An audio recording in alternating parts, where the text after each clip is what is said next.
하버드 시대의 종말과 학습혁명 이제 7번째 시간입니다.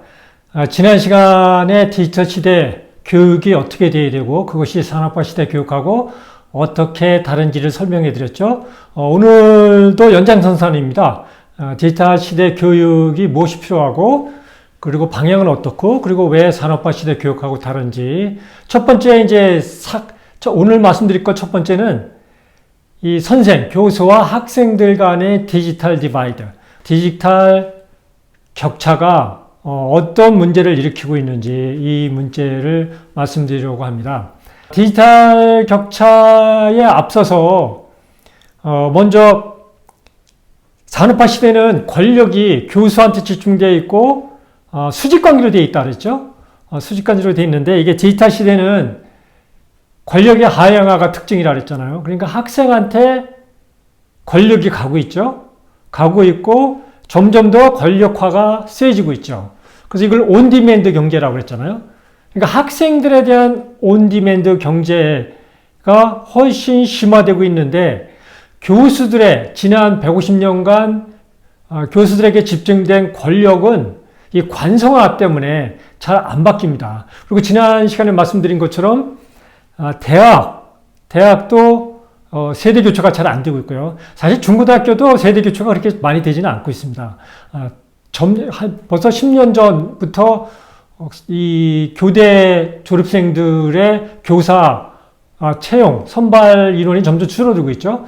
이렇게 세대 교체가 안 되고 산업화 시대 패러다임에서 정말 큰 승리를 맛보고 성공을 맛보고 잘해왔던 구 패러다임, 산업화 시대 패러다임의 교수나 선생님들이 대다수를 차지하다 보니까 이렇게 온디맨드로 온전히 학생 맞춤, 학생한테 모든 걸 맞추는 시스템으로 바꿔야 되는데 이 관성이 이를 막고 있는 거예요.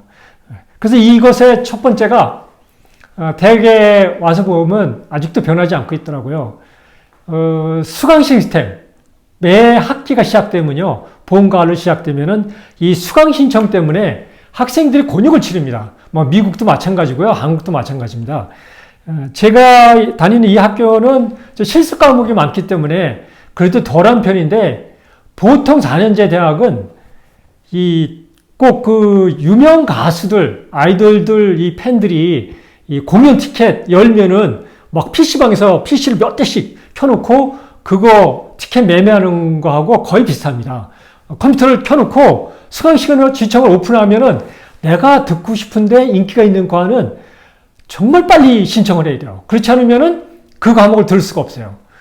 이런 식으로 이 학교의 수강 시스템은 안 바뀌고 있습니다. 이거는 이제 나중에 더 자세히 말씀드릴 건데 온디맨드 경제, 학생한테 온전히 권력이 집중되고 그리고 온전히 학생 중심 교육을 해야 되는데 이제 반대죠. 반대에서 이게 하이퍼 내러 서비스가 우리 대학 지금 시스템으로는 또 우리 교육 시스템으로는 불가능하다. 그래서 이렇게 수강 시스템이 어렵게 돼 있어서 이게 안 변하니까 학생이 스스로 내 학습을 설계하고 그리고 그것을 풀어나가는 것을 방해하죠. 그래서 디지털 시대 21세기는 지식을 배우는 게 중요한 게 아니고요. 스스로 배우고 스스로 익히는 능력을 키우는 게 중요하다고 하잖아요. 그래서 스스로 배우고 스스로 익히는 능력을 키우려면은 내 스스로 학습 과정을 설계하고 나한테 맞게 그리고 내가 좋아하는 과목에 이렇게 맞춰서 설계를 해야 되는데 지금 대학 시스템은 많이 노력을 하고 있지만 그거는 옛날 패러다임, 산업화 시대 모델에서 더 나아지려고 노력하는 거지 이렇게 패러다임 전환을 완전히 하지는 못하고 있습니다. 여기에 문제가 있는 거고요. 두 번째는 이렇게 되는 이유가 산업화 패러다임에 있는 이 연장자 교수나 선생님들이 많아서 세대 교체가 안 되기 때문에 지금 대학 2005년생이 대학을 오는 이 시대에 학생 중심으로 못 가고 있고 또 젊은 교수나 선생님들의 발언권이 없기 때문에 발언권이 없죠. 숫자가 적으니까 발언권이 없기 때문에 관성대로 산업화 시대 모델로 그냥 가는 것이 있고요. 이렇게 디지털 격차가 또 일으키는 게 있습니다. 이게 커뮤니케이션의 문제입니다. 선생과 교수와 학생 간의 커뮤니케이션의 문제. 그러니까 소통이 단절되는 거죠. 단절되는 거. 그러니까 디지털 시대는 커뮤니케이션 기술 발달이 특징이잖아요. SNS를 시작으로 예를 들면요, 전화로 통화를 하는 것을 편해하시는 분들은 아주 전형적인 산업화 시대 패러다임에 있는 분입니다. 나는 문자로 주고받는 것보다 전화로, 그리고 전화로 목소리를 들으면서 이야기를 해야지. 이것은 전형적인 구패러다임이죠. 요즘 학생들은 전화 안 합니다. 전화를 왜 하는지 모르죠. 그런데 이제 이게 다릅니다. 전화로 통화하는 거하고요, SNS로 통화하는 거는 이 고리가 다릅니다. 전화 시대는 강한 고리입니다. 연결이 강한 고리죠. 그러니까 선생과 학생과의 관계, 학생들 간의 관계, 교수들 간의 관계, 선생님 간의 관계, 이런 것들이 강하게 연결되어 있죠. 지금은 SNS 시대에는 커뮤니케이션 수단이 무지 많아지고요. 또 언제 어디서든 24시간 비선형으로 3차원적으로 4차원적으로 이루어지고 있지만 이건 약한 연결입니다.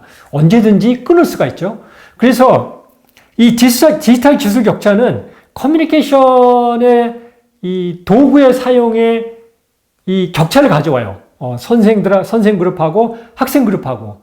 이렇게 되면은 제대로 된 소통을 할 수가 없습니다. 여기에 문제는 지금 Z세대는 이 인터넷, 디지털 원주민들은 이렇게 소통이 안 되면은 그거를 이해하기를 하거나 소통이 안 되거나 아니면 설득하지도 않습니다. 그냥 소통의 채널을 닫아버립니다. 이거는 SNS를 하면서 어제까지도 친하게 막 이야기하다가 오늘 마음에 안 들으면 그냥 끊어버리면 되거든요. 그 SNS를. 이렇게 쉽게 단절을 할 수 있는 약한 고리 시대에 이 친구들이 살기 때문에 만약에 선생이나 부모하고 소통이 안 되면은 그거에 대해서 소통이 안 된다고 설득하는 게 아니라 그냥 채널을 닫아버립니다. 그러니까 이 선생님들이나 교수님들은 요즘 친구들은 왜 이래 이러거든요. 그러니까 이제 한 가지 이 교수들은 지도 학생을 맡는 게 있습니다. 그럼 이제 상담을 해야 돼요. 이제 학교에서 권하는 것은 한 학기에 3번씩 적어도 1년에 6번을 이 상담을 하라고 합니다. 그럼 학생들 상담하라 그러면 절대 상담 요청 안 합니다. 이미 본인들은 이 어른들하고 소통이 안 된다고 느끼는 거예요. 그래서 제가 택한 방법은 햄버거 미팅을 하는 겁니다. 점심에 3-4명씩 오라 그래갖고 상담이 아니에요. 상담이 아니고 그냥 햄버거 먹으면서 너네들 하고 싶은 얘기 해. 이렇게 하면서 이 친구들의 고민을 파악하고 그러거든요. 이만큼 교수들이 요즘 학생들하고 상담하는 것도 어렵습니다. 그러니까 소통이 안 되는 거예요. 그러니까 학교에서는 1년에 6번 이상씩 상담을 하고 또 평생 지도교수로서 학생들을 안내하라고 그러는데 학생들은 교수나 선생님하고 소통할 생각이 없는 거예요. 이런 거거든요. 이런 것들이 이제 디지털 기술 격차 때문에 그렇습니다. 그래서 이렇게 되면은 이게 소통이 안 되면 뭐가 문제가 돼요? 21세기는 연결에 의한 상호 시스템에 의해서 작동한다 그랬잖아요. 이 작동이 안 되는 거예요. 그러니까 이것의 첫 번째 문제는 교수나 선생님들이 디지털 기술을 배우는 것도 중요하지만요. 물론 배워야 됩니다. 그래서 어떻게 보면은 학생들보다는 선생님들이 더 많이 공부를 해야 돼요. 학생들은 그냥 태어나면서 생활이 기술을 습득하는 거기 때문에 따로 공부할 필요가 없지만 저희들 같이 이제 나이 많은 세대는 디지털 이방인들은 이주해 온 것이고 또 이전의 지식이 우리의 사고를 지배하기 때문에 끊임없이 새로운 기술을 공부해야 되는 거예요.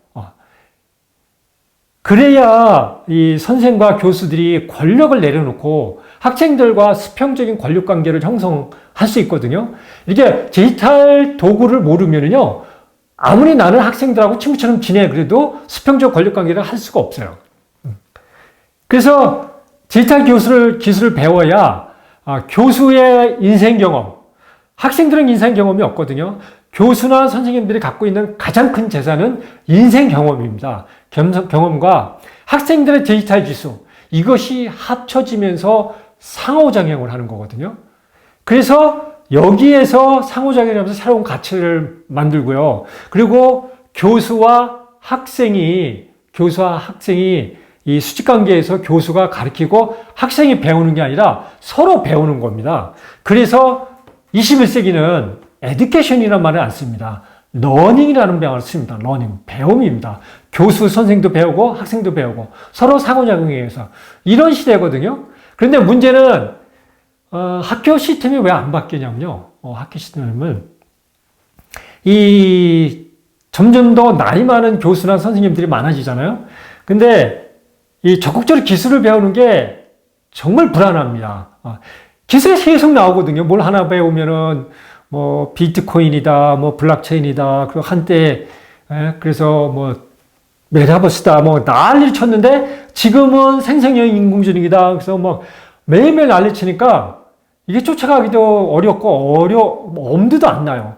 그렇다 보면은 이 기술을 모르게 되니까 세상은 변하니까 불안감이 쌓여요. 이 기성세대들이. 불안감이 쌓이면은, 긍정의 심리학자 칙센트 미하이가 얘기했죠. 불안감이 쌓이면은 몰입을 방해해요. 그래서 긍정의 심리학에서는 우리 인간이 가장 행복하게 삶을 사는 것은 몰입의 삶이라고 그랬는데, 이 몰입감이 방해되니까 이 기성세대들이 행복감을 못 느끼는 거예요. 사실 지금 기성세대들은 이전 어느 세대보다, 지금 학생들 세대보다 가장 안정적으로 또 인생의 성공도 맛보고 또 윤택하게 살고 있거든요. 그런데 몰입이 안 되니까 불안감이 쌓이고 몰입이 안 되니까 행복감이 떨어지는 거예요. 그러면 이것이 어떤 현상으로 나오냐면요. 이 패러다임 전환을 해야 되는데 오히려 적대적 참여자가 되는 거야. 변화를 막는 거죠. 그러니까 이 이게 내가 기술을 몰라서 불안감이 쌓이고 그래서 몰입이 방해되면은 행복감이 떨어지니까 오히려 나 이거 기술을 배워서 이것을 해결해야지 이것이 아니라 기술을 막는 거죠. 러다이트 운동을 하는 거죠. 그래서 적대적 참가자가 증가합니다. 제가 보기에는 학교도 교수들이나 선생님들의 적대적 참가자가 절대적으로 많습니다. 거치로는 기술을 도입해서 절대적으로 한다 그러지만 일부 교수나 교사들만 그렇고 대부분의 교사나 교수들은 적대적 참가입니다. 그래서 학교에서 무슨 기술 도입한다 그러면은 비판적으로 접근하죠. 저거 되지도 않는데 돈 없다 그러면서 학교에 돈 없다 그러면서 쓸데없는 데 돈 쓴다고 이렇게 하거든요.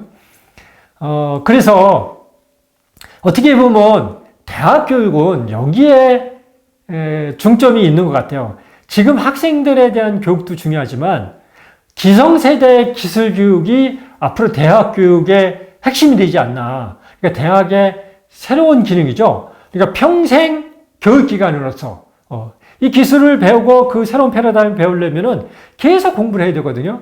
그래서 이 부분은 이제 나중에 다시 이렇게 설명을 드릴 겁니다. 구체적으로 따로 설명드릴 거고요. 이런 기술 격차는 대학의 기능을 변화시키고 있습니다. 대학의 기능이 지식을 창출하고요. 연구기관이죠. 그리고 지식을 보존하고요. 학생들을 가르치는 거죠. 그리고 사회에 적용하고 그러니까 학교에서 연구한 거를 사회 기업들이 갖다가 제품화하고 또 학생들을 가르치면 그 학생들이 사회에 나가서 역군이 되고 이런 역할이 대학의 역할이었는데 이 세 가지가 다 문제가 되는 거예요. 기술 격차 때문에 교수들이나 선생님들이 디지털 기술을 잘 모르니까 첫 번째 연구 기능은 지식의 창출 문제는 데이터 접근이 안 돼요. 데이터 접근이. 예를 들면은 사회학을 한다. 그러면은 2016년 미국 대선을 하면서 러시아의 개입, 뭐 가짜 뉴스 이런 것 때문에 문제가 됐잖아요. 이때부터 SNS의 가짜 뉴스, 그죠? 가짜 뉴스 아니면은 다른 세력의 개입, 뭐 이런 것들이 문제 되고 있고 또 편향성 이런 게 문제가 되어 있는데 이 사회학자들이 이 데이터 접근이 안 돼요. 왜냐면 예전에는 대부분의 좋은 데이터는 공공기관이 갖고 있었습니다. 정부기관, 이 부속기관들이 가장 좋은 데이터들을 갖고 있었죠. 그래서 그 데이터에 교수들이 우선 접근성이 있었죠. 근데 지금은 SNS 중심으로 정보가 유통되는데 이 SNS 회사들이 공개를 안 합니다. 영업비밀이라고 자기들만 갖고 있습니다. 예를 들면은 대선을 한다, 뭐 총선을 한다, 선거를 하면 여론조사를 하잖아요. 여론조사가 수십 개, 수백 개가 나오지만 다 편차도 크고 잘 안 맞습니다. 왜냐면 전화해서 그거 맞춘다는 게 그게 요즘 세상에 맞지가 않아요. 그런데 구글이나 네이버나 이런 데는 자기네 검색의 트렌드를 분석하면 여론조사 기관보다 훨씬 정확히 예측할 수 있습니다. 단지 이 사람들은 기업이기 때문에 이걸 공개하지 않을 뿐입니다. 이렇게 좋은 데이터가 각 회사에 있다 보니까 이 회사들이 영업 비밀을 공개를 안 하는 거예요. 그러니까 데이터 접근이 안 되니까 연구가 안 돼요. 그리고 무엇보다도 디지털 시장의 특징, 경제의 특징은 시장과 연구와 소비가 합쳐지는 거잖아요. 그래서 미니멈 바이어블 프로덕트, 최소 활성화 제품이라 해서 최소 기능을 넣어서 소비자한테 띄워보고 그래서 이용자들이 이용하는 행태를 보면서 거기서 데이터를 받아서 피드백을 줘서 업그레이드가 하면서 제품을 발전시키는 거잖아요. 이거는 연구와 소비와 그죠? 발전이 시장이 합쳐지는 거거든요. 연구와 시장에서 연구가 기능이 이루어지는데 대학은 그 부분도 어려워진 거예요.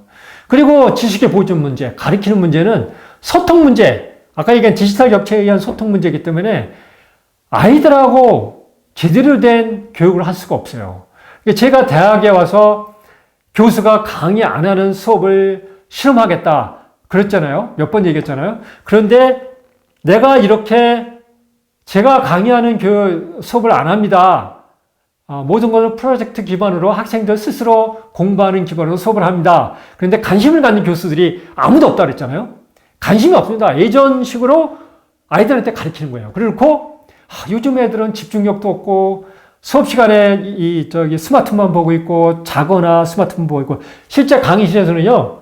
거의 절반의 학생들이 스마트폰 보고 있고요. 교수가 강의하고 있는데 그리고 한 30%의 학생들은 잡니다. 한 20% 학생들만 교수 강의를 들어요. 이런 소통의 문제 때문에 이 지식의 보존 문제, 가르치는 문제가 기술이 발전이 안 되는 거예요. 옛날 방식으로 교수는 가르치고 학생은 듣는 방식이기 때문에 학생들이 수업에 몰입을 할 수가 없어요. 그러니까 가르치는 수업 방식의 이 발전도 교수들이 적극적으로 기술을 받아들이지 않으니까 힘들어진 거예요. 그래서 가르치는 문제도 있죠. 지식의 보존 문제도 있죠. 사회 적응 문제는 아까 얘기한 것처럼 영국인이 회사로 더 넘어가고요. 그리고 더군다나 이 상하탑이 오히려 우리 대학 발전을 막고 있는 거예요. 상하탑은 산업화 이전에 권력이 의부에 닿았었잖아요. 교회의 권력이 있다가 귀족한테 권력이 있다가 그 다음에 왕권한테 권력이 있고 이렇게 외부 권력한테 대학에 개입하는 걸 막기 위해서 상하탑이라는 걸 만들었죠. 별도의 조직이다. 건드리지 말아라. 그런데 지금은 이것이 오히려 고립을 시키는 거예요. 시장과 격리가 돼 있죠. 사회가 격리돼 있다 보니까 학교에서 가르치거나 연구하는 것이 사회에 적용하는 데 문제가 있어요.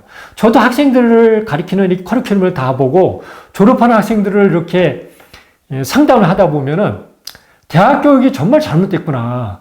이 학생들이 시장은 이미, 저는 미디어학과니까 미디어 시장도 정말 많이 변했거든요. 거의 90%가 온라인 미디어 산업으로 넘어갔습니다.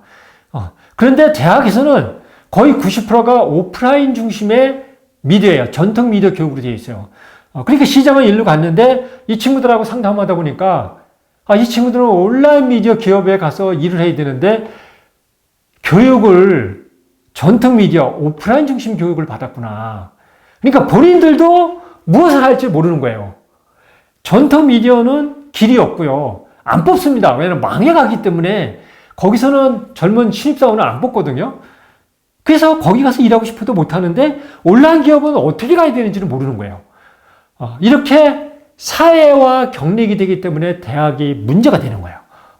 그래서 이런 디지털 격차 때문에 교수 선생님들과 학생들 간의 디지털 격차 때문에 대학의 본 기능인 연구 기능, 지식의 창출 문제, 그리고 가르치는 지식의 보존 문제, 그리고 사회에 적용하는 문제, 그죠? 이 문제가 다 문제가 되고 있어요. 그죠? 그래서 대학이 운명을 다했다고 그러는 거예요. 패러다임 전환을 완전히 안 하면은 곧 망한다. 이것이 제 확신입니다. 그러면은 어떤 방향으로 바꿔야 되느냐? 그것은 그동안 말씀드린 것처럼 교수와 학생이 서로 배우는 시스템이라 했잖아요. 상호작용에 의해서. 그래서 교수와 학생 간의 권력이 수평하다고 봐야 되고요. 그래서 저는 1학년이든 4학년 졸업생이든 모든 학생들한테 공적이든 사적이든 존댓말을 합니다. 나하고 같은 대등한 관계다. 그래서 이렇게 가다가 서로 만나도요. 교수님 안녕하세요. 그러면 예 안녕하세요. 그리고 뭐 물어보면 지금 촬영 학습을 하네요. 재밌겠네요. 날씨가 더운데 고생하세요. 이렇게 존댓말로 소통을 합니다. 이것은 기본 제 마음 자세거든요. 저 학생들은 거의 저 손자 같지만 저와 대등한 관계다. 그리고 서로 배운다. 저 학생들한테 무지 많이 배웁니다. 왜냐면 이게 프로젝트 기반이잖아요. 그럼 학생들 스스로 다 조사해 오는데 학생들마다 다 다양하게 가지고 와요. 제가 혼자 그 데이터를 다 조사할 수가 없어요. 그리고 트렌드를 다 알 수가 없어요. 그런데 학생들이 자기들이 유행하는 거, 자기들이 좋아하는 걸 다 조사해 오니까 제가 정말 많이 배웁니다. 이렇게 서로 배우는 시스템, 그런 상호 시스템을, 작용의 시스템을 만들어야 된다는 거죠. 이것은 디지털 기술, 온라인 기술 이런 것들을 적극적으로 반영하고 데이터 분석 기술을 반영하고 그리고 모든 학생들이 참여하고 모든 학생들 개인 맞춤으로 설계할 수 있는 한 교수의 노력으로는 안 되고 한 학교 전체 대한민국 전체 학교가 노력해야 되는 시스템을 만들어야 되는 거고요. 그리고 선생이나 교수, 교육부, 사회, 부모 모든 사람들이 진정한 교육 시스템, 온디맨드 시스템, 진정한 학생 중심 교육 시스템을 만드는 데 집중해야 됩니다. 우선 해결해야 될 게 학과를 허물고요. 학생들이 내가 듣고 싶은 모든 과목을 들을 수 있게 개방을 해줘야 돼요. 궁극적으로는 이 학교에서 공부하고 싶은 학생들은 다 오게 해줘야 돼요. 1년에 서울대 3,000명이 입학하는데 3만 명이 와서 공부하겠다 그러면 3만 명이 와서 공부할 수 있게 해줘야 됩니다. 그런데 서울대의 지금의 시스템은 만약에 3,000명에서 6,000명으로 늘어나면은 수용할 수 없는 시스템입니다. 그래서 이런 교수와 학생이 대등한 관계에서 상호작용할 수 있는 시스템을 만들고 두 번째는 학생 중심의 학생한테 모든 것을 맞추는 온디맨드 교육 시스템을 만들어야 된다. 그래야 디지털 시대가 요구하는 교육으로 바꿀 수 있다. 이 말씀을 드렸습니다.